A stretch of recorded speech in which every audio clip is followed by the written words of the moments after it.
श्री रामशंकर राजपूत, श्री अशोक तिवारी, श्री हरशरण लाल जी गुप्ता, श्री आनंद द्विवेदी, श्री नानक चंद जी, उपाध्यक्ष सिंधी एकेडमी श्री पीयूष दीवान जी, श्री सचिन वैश्य, श्री विनायक जी Pandey, Shrimati doctor Ranjita Sharma, Shri Sudhir Mishra, doctor Ranjita Sharma, ये हाँ समझ गया, श्री सुधीर मिश्रा पार्षद, कहाँ है सुधीर जी? हाँ ठीक है। श्रीमती रुचिता मिश्रा पार्षद, श्रीमती रेखा भटनागर, हाँ रेखा जी भी है, श्री श्रवण नायक पार्षद, कहाँ है? और श्री शिवाश शुक्ला पार्षद, हाँ हाँ शुक्ला जी भी है, श्री सुशील तिवारी, पम्मी जी तो हैं, यही है, श्री हर्षित दीक्षित पार्षद, और हमारे श्री प्रियंक शर्मा पार्षद, कहाँ है प्रियंक? हाँ प्रियंक आर्या, कहाँ है? अच्छा कहाँ है? नहीं है। श्री प्रमोद शर्मा, हाँ तो है, प्रमोद शर्मा दिखाई दे रहे हैं, श्रीमती अनीता अग्रवाल, श्री परमिंदर सिंह और श्री हेमंत दयावल, और इस सभा में मौजूद मेरे सभी सम्मानित बहनों एवं भाइयों, इतनी बड़ी संख्या में आप लोग यहां पर मौजूद हैं। आपके उमंग और जोश को देखने के बाद मैं इस नतीजे पर पहुंचा हूं कि बहुत अधिक भाषण करने की जरूरत नहीं है, क्योंकि आप लोगों ने अपना मन बना लिया है कि एक बहुत ही तेज तर्रार, बहुत ही मिलनसार और जनता की सेवा के प्रति जो पूरी तरह से समर्पित रहता है, ऐसे प्रत्याशी और उत्तर प्रदेश सरकार के कैबिनेट मंत्री श्री ब्रजेश पाठक को भारी मतों से विजय दिलाकर हमको उनको विधानसभा में भेजना है।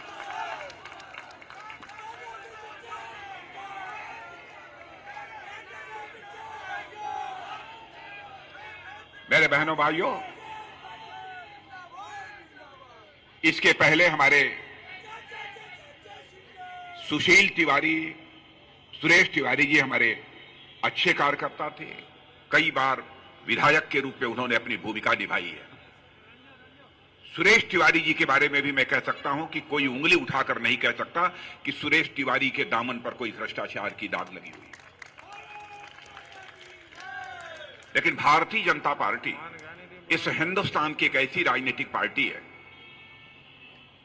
जो कि जो भी फैसला कर देती है, पार्टी का हर कार्यकर्ता उसे स्वीकार करता है, उस पर अमल करने की कोशिश करता है।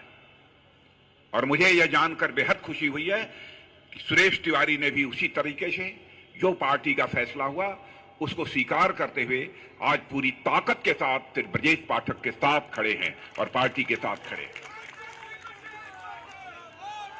कार्यकर्ताओं का यह चरित्र भारतीय जनता पार्टी में बेमिसाल है। अन्य राजनीतिक पार्टियों में ऐसा देखने को नहीं मिलेगा। यह बात मैं क्यों कह रहा हूं? हिंदुस्तान की जितनी भी राजनीतिक पार्टियां हैं मेरे बहनों भाइयों, सारी राष्ट्रीय राजनीतिक पार्टियों को उठाकर देखिए, हर राजनीतिक पार्टी का अपने राजनीतिक जीवन में, भाई झंडा नीचे करो, झंडा नीचे कर लो, हर राजनीतिक पार्टी का अपने जीवन में एक बार, दो बार, तीन बार, चार बार सीधा विभाजन हुआ है। लेकिन भारतीय जनता पार्टी हिंदुस्तान की अकेली राजनीतिक पार्टी है कि इतने लंबे काल के बावजूद भारतीय जनता पार्टी का एक बार भी विभाजन नहीं हुआ है। ऐसी भारतीय जनता पार्टी के हम सभी कार्यकर्ता हैं। इसका श्रेय मैं किसी को, नेता को नहीं देना चाहता। इसका श्रेय यदि मैं देना चाहता हूं तो अपने भारतीय जनता पार्टी के सारे देश के कार्यकर्ताओं को देना चाहता हूं। जो भी फैसला हो गया उस फैसले को उन्होंने सहज रूप से स्वीकार किया। कुछ लोगों ने कहा कि साहब उनको टिकट नहीं मिलेगा तो नाराज हो जाएंगे, यह होगा वो होगा। मैंने कहा कि भारतीय जनता पार्टी के कार्यकर्ताओं को, चरित्र को मैं अच्छी तरह समझता हूं, क्योंकि भारतीय जनता पार्टी में संगठन में मैंने तरह तरह की भूमिकाएं निभाई हैं। अटक से कटक, कन्याकुमारी से लेकर कश्मीर तक के अपने कार्यकर्ताओं के चरित्र को हमने देखा है। सारे देश भर में जहां भी कोई परिवर्तन हो गया। और बहनों भाइयों, मैं तो अपनी भी मिसाल देना चाहता हूं। 26 साल की आयु में संसद सदस्य का मुझे टिकट मिला था।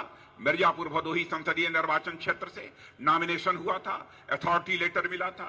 बाद में अथॉरिटी लेटर का कैंसिलेशन ऑर्डर आ गया। उसके बाद मैंने खड़े होकर कहा था कि दुर्भाग्यवश मेरा नाम तो मतदान पत्र पर रहेगा, लेकिन किसी ने मेरे नाम के आगे मुहर लगाई तो मैं समझूंगा कि वह मेरे मस्तक के ऊपर कलंक का टीका लगा रहा है। मेरे बहनों भाइयों, और आदरणीय अटल बिहारी वाजपेयी जी ने उस समय मेरी भूरी भूरी प्रशंसा की थी। हासिल कर लेना जीवन में पद, यह कोई बड़ी बात नहीं होती है। मनुष्य को अपने जीवन में पद के लिए कोशिश नहीं करना चाहिए। कोशिश करना चाहिए तो लोगों की नजरों में हमारा कद कैसे बढ़े, इसकी कोशिश की जानी चाहिए।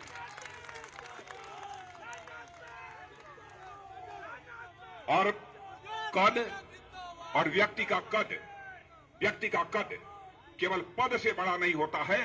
व्यक्ति का कद यदि बड़ा होता है तो उसकी कृतियों के कारण बड़ा होता है, उसके काम काज के कारण बड़ा होता है, उसके व्यवहार के कारण बड़ा होता है। मैं ब्रजेश पाठक के बारे में मैं कह सकता हूं। ब्रजेश पाठक बाहर से आए थे, 5 साल पहले आए थे। सभी लोग अच्छी तरह जानते नहीं थे।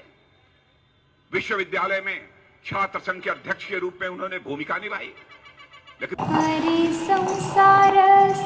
बहिणाबाईंची जात्यावरची ओवी म्हणजे